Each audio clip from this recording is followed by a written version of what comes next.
जय हिंद दोस्तों, मैं सौरभ स्वागत करता हूं आप सभी अपने प्यारे साथियों का आपके अपने यूट्यूब चैनल मुगल सराय एकेडमी पे। दोस्तों, हमारा यह टेंस की सीरीज़ है। इस सीरीज़ में हम लोग बात कर रहे थे प्रेजेंट परफेक्ट टेंस की और अभी तक हम लोगों ने 6 लेक्चर कंप्लीट कर लिया है।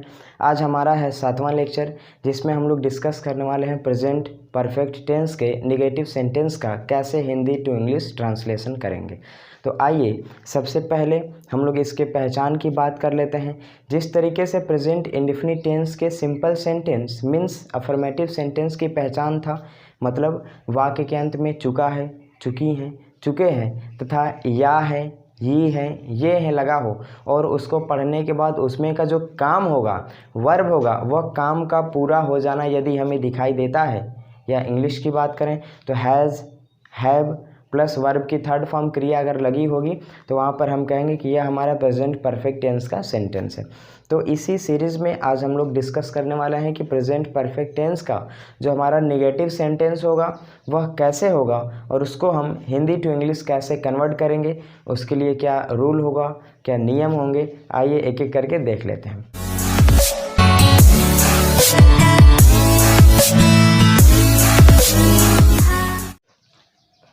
सबसे पहले यदि हम प्रेजेंट परफेक्ट टेंस की बात करें तो हम इनमें बात करने वाले हैं नेगेटिव सेंटेंस की। तो नेगेटिव सेंटेंस वह सेंटेंस होंगे जिसमें नहीं शब्द लगा होगा। जैसे एग्जाम्पल के तौर पे बात कीजिए तो देखिए यहाँ नहीं, नहीं, नहीं, तो ये हमारे नेगेटिव सेंटेंस हो जाएंगे। तो अगर हम इसकी पहचान की बात करें तो वाक्य के अंत में चुका है, चुके हैं, चुकी है तथा या है, ये हैं, ये सभी लगे होंगे। और सबसे इम्पॉर्टेंट जो प्रेजेंट परफेक्ट टेंस की पहचान होती है वो है कि काम का पूरा हो जाना, काम का पूरा हो जाना उसमें दिखाई देगा। काम मतलब क्रिया, यानी हम वर्ब से मतलब रख रहे हैं कि जिस सेंटेंस को पढ़ने के बाद आपको लगे कि काम का पूरा हो चुका है या फिर चुका, चुकी, चुके दिखाई देंगे तो वो हमारा सेंटेंस प्रेजेंट परफेक्ट टेंस का हिस्सा होगा। जैसे पहला वाला हम एग्जांपल देखें, मैंने ताजमहल नहीं देखा है। तो हमने आपको बताया था कि सब्जेक्ट वर्ब प्लस ऑब्जेक्ट को देखिए, वर्ब मतलब हुआ क्रिया, क्रिया का हमने मतलब समझाया था काम। तो आपको अपने आप से पूछना है कौन सा काम हो रहा है। तो इसमें देखिए कौन सा काम हो रहा है, सेंटेंस है मैंने ताजमहल नहीं देखा है। कौन सा काम हो रहा है, देखने का। तो ये जो देखने वाला काम है अभी कंप्लीट हो चुका है। अब जब ये काम कंप्लीट हो गया तो प्रेजेंट परफेक्ट टेंस की बात हुई थी। हालांकि हम लोगों ने बात कर रखा है कि प्रेजेंट परफेक्ट का मतलब होता है पूर्ण या फिर कंप्लीट हो जाना।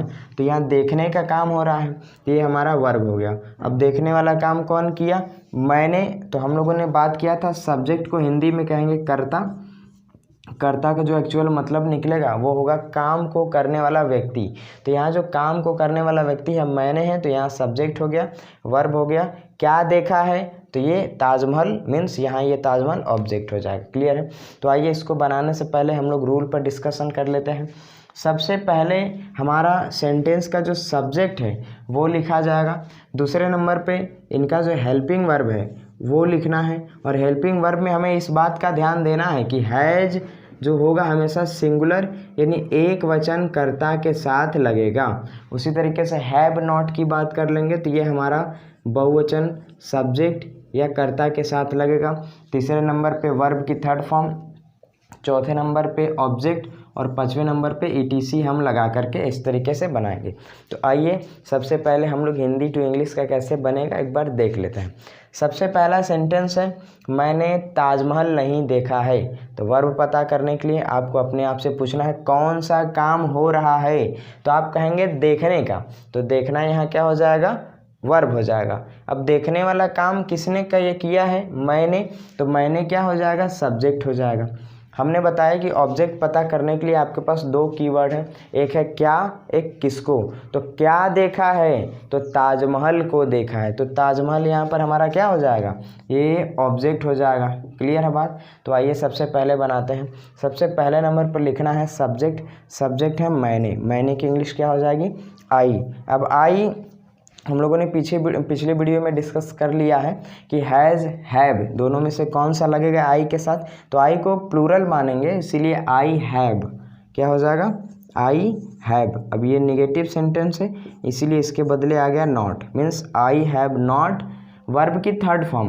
तो सी मतलब होता है देखना, सा उसकी सेकेंड फॉर्म और सीन है उसका थर्ड फॉर्म। तो यहाँ क्या लिखने वाला है हम लोग, आई हैव नॉट सीन, क्या देखा है, ताजमहल, तो लिखेंगे द ताजमहल।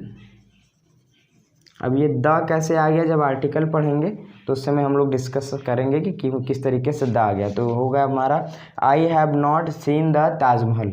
तो पहला वाला सेंटेंस हमारा बन करके यहाँ पर रेडी हो गया। अब हम बात करने वाला है कि दूसरा वाला सेंटेंस जो हमारा है वो किस तरीके से होने वाला है, तो उसको हम लोग आइए डिस्कस कर लेते हैं। लिखा है कि मेरी बहन ने अपना काम नहीं किया है। कौन सा काम हो रहा है, काम करने का, तो यहाँ पर हो जाएगा हमारा ये वर्ब, डू मीन्स काम करना। अब हम बात करें काम करने का, जो काम है ये किसने नहीं किया है, तो मेरी बहन ने, तो मेरी बहन यहाँ क्या हो जाएगी, सब्जेक्ट हो जाएगी। तो आइए सबसे पहले हम लोग यहाँ पर किस तरीके से बनेगा रूल के ऊपर रख करके देख लेते हैं।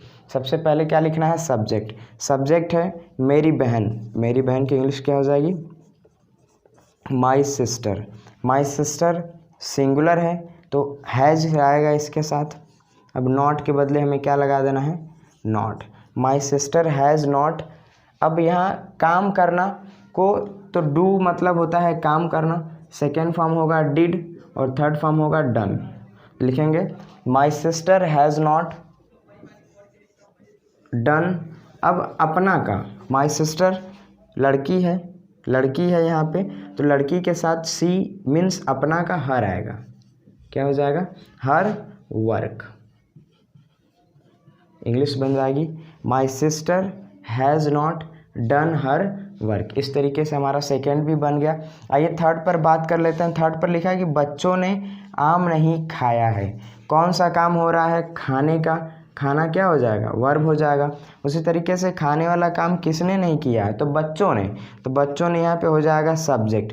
तो आइए एक एक करके हम लोग यहाँ रूल के अकॉर्डिंग रखते हैं। एक नंबर पे रखना है सब्जेक्ट, सब्जेक्ट है बच्चों, तो बच्चों की इंग्लिश क्या हो जाएगी, ए चिल्ड्रेन। अब चिल्ड्रेन बहुवचन है, चाइल्ड एक वचन होता है, चिल्ड्रेन बहुवचन, तो यहाँ पे बहुवचन के साथ हमें क्या लगाना है, हैव लगाना है। तो चिल्ड्रेन हैव, अब नहीं के लिए क्या लगेगा, नॉट, तो चिल्ड्रेन हैव नॉट। खाना, खाना का थर्ड फॉर्म क्या होगा, ईट मीन्स खाना, एट खाया, ईटेन उसका थर्ड फॉर्म क्या हो जाएगा, eaten. Children have not eaten, eaten आम है, लिखेंगे मैंगो। इस तरीके से हमारा थर्ड ये बन जाएगा। तो आप इसको पढ़ने के बाद नोट्स तैयार कर लीजिए और आप ट्रांसलेशन की जो बुक है, किसी भी ट्रांसलेशन को उठाइए जो प्रेजेंट परफेक्ट टेंस का नेगेटिव वाला है सेंटेंस, उन सभी को एक एक करके बनाने की कोशिश कीजिए। आप देखेंगे कि आसानी से आप यहाँ पर बना ले रहे हैं। तो रूल आप एक बार ध्यान से समझ लीजिए। सबसे पहले आपको समझना है कि वर्ब की थर्ड फॉर्म लगेगी और वर्ब के थर्ड फॉर्म के जस्ट बाद ऑब्जेक्ट और ईटीसी, और मेन वर्ब से पहले क्या लिखना है, helping verb has not, have not, उससे पहले सब्जेक्ट। आप आसानी से याद कर लीजिए, सबसे पहले सब्जेक्ट, फिर हैज़ नॉट या हैव नॉट, फिर वर्ब की थर्ड फॉर्म, फिर ऑब्जेक्ट, फिर इट इज़। इस तरीके से आप रूल याद कर लेंगे और आसानी से आप रूल याद करने के बाद सेंटेंस को एक एक करके बनाइए और आसानी से आप सीख चुके होंगे। तो यदि आपको हमारा वीडियो पसंद आता है तो इसे लाइक कीजिए, शेयर कीजिए, और आप हमारे चैनल पर पहली बार हैं तो चैनल को सब्सक्राइब कीजिए। Thank you, thanks for watching my video, thank you.